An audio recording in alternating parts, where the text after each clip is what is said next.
Everyone, इस video में हम भारतीय राज्य व्यवस्था के बारे में बात करेंगे। तो भारतीय संविधान की प्रारूप समिति के अध्यक्ष थे डॉक्टर अंबेडकर। संविधान सभा के अध्यक्ष कौन थे? डॉक्टर राजेंद्र प्रसाद जो थे वो संविधान सभा के अध्यक्ष थे। संविधान भारत के कानूनी सलाहकार कौन थे? तो भारत के कानूनी सलाहकार जो थे B.N. राव थे। संविधान सभा का प्रथम अधिवेशन कब प्रारंभ हुआ? 9 दिसंबर 1946 को। मुस्लिम लीग ने कितनी संविधान सभा की मांग की थी? दो संविधान सभा की मांग की थी। ठीक है। राष्ट्रीय ध्वज को संविधान सभा ने कब स्वीकार किया था? 22 जुलाई 1947 को। 22 जुलाई 1947 को। संविधान निर्माती सभा ने राष्ट्रीय गान को कब स्वीकार किया? तो राष्ट्रीय गान को 24 जनवरी 1950 में। संपूर्ण संविधान के निर्माण में कुल कितना समय लगा था? तो संपूर्ण संविधान के निर्माण में 2 वर्ष 11 माह 18 दिन का समय लगा था। ठीक है। मूल संविधान में 395 अनुच्छेद हैं। जो हमारा संविधान है उसमें कितने अनुच्छेद हैं? 395 अनुच्छेद हैं। और कितनी अनुसूचियां हैं? 8। कितनी भाषाएं संविधान की 8वीं अनुसूचियां में हैं? तो 22 जो भाषाएं हैं संविधान की 8वीं अनुसूची में हैं। विधानसभा की न्यूनतम संख्या कितनी होती है? 60 होती है। विधानसभा की न्यूनतम संख्या 60 होती है।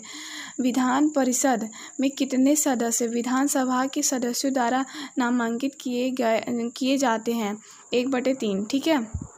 वर्तमान में कितनी सूचियां हैं? वर्तमान में जो है 12 सूचियां हैं। ठीक है। कोई वित्त विधेयक है, इसका निर्णय कौन करता है? लोकसभा अध्यक्ष। कौन करता है? लोकसभा अध्यक्ष। वित्त आयोग की नियुक्ति राष्ट्रपति कितने वर्ष पश्चात करता है? वित्त आयोग की नियुक्ति राष्ट्रपति प्रत्येक पाँचवें वर्ष पश्चात करता है। किस राज्य में सर्वप्रथम पंचायती राज व्यवस्था 1959 में शुरू की गई? तो ये राजस्थान में शुरू की गई थी। ठीक है। राजस्थान राज्य में। राष्ट्रपति राज्यसभा हेतु कितने सदस्य का नामांकन कर सकता है? 12 सदस्य का। राष्ट्रपति राज्यसभा हेतु 12 सदस्य का नामांकन कर सकता है और राष्ट्रपति लोकसभा हेतु 2 सदस्य का नामांकन कर सकता है। ठीक है। अब तक भारत में कितनी बार वित्त आपात स्थिति लागू की गई? 1 बार भी नहीं। ठीक है। यानी कि कभी नहीं की गई। पथ निरपेक्षता का अभिप्राय क्या है? पथ निरपेक्षता का अभिप्राय ये है कि राज्य किसी धर्म विशेष को राज्य धर्म के रूप में मान्यता नहीं देगा। ठीक है। भारतीय संविधान का संघात्मक स्वरूप किस देश से लिया गया था? तो भारतीय संविधान का जो संघात्मक स्वरूप है ये कनाडा से लिया गया था। और भारत के संविधान में सम्मिलित समवर्ती सूची किस देश की देन है? तो ये ऑस्ट्रेलिया की देन है। किसकी? ऑस्ट्रेलिया की देन है। जो भारत के संविधान में सम्मिलित समवर्ती सूची है ये ऑस्ट्रेलिया देश की देन है। भारतीय संविधान में निम्न में से कौन सी व्यवस्था को अमेरिका के संविधान में ग्रहण किया गया? अमेरिका के संविधान से ग्रहण किया गया। बताइए कौन से? ये सभी। राष्ट्रपति पर महाभियोग की व्यवस्था, मौलिक अधिकार, स्वतंत्रता, न्यायपालिका।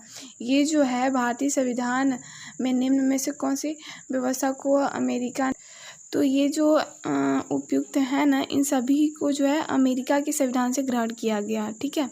निम्न में से कौन सी विशेषता भारतीय संविधान में नहीं है? तो अध्यादेशात्मक शासन, ये भारतीय संविधान में नहीं।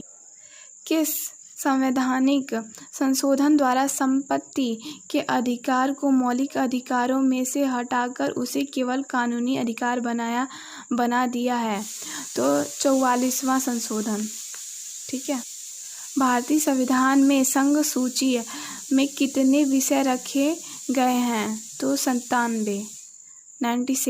निम्न में से कौन सा विषय संघ सूची से सम्मिलित नहीं है? कौन सा विषय संघ सूची से सम्मिलित नहीं है? कृषि। भारतीय संविधान में निम्न में से कौन सा विषय समवर्ती सूची में नहीं है? सिंचाई। ठीक है। केंद्र एवं राज्य के बीच वित्त संबंधों का निर्धारण किसके द्वारा किया जाता है? वित्त आयोग द्वारा। वित्त संबंधों का निर्धारण वित्त आयोग द्वारा किया जाता है। ठीक है। निम्न में से कौन सा राज्यों राज्यों के राजस्व का स्रोत नहीं है शेयर बाजार। ये वीडियो अच्छा लगा हो तो लाइक कीजिए, सब्सक्राइब कीजिए। Thank you for watching my video.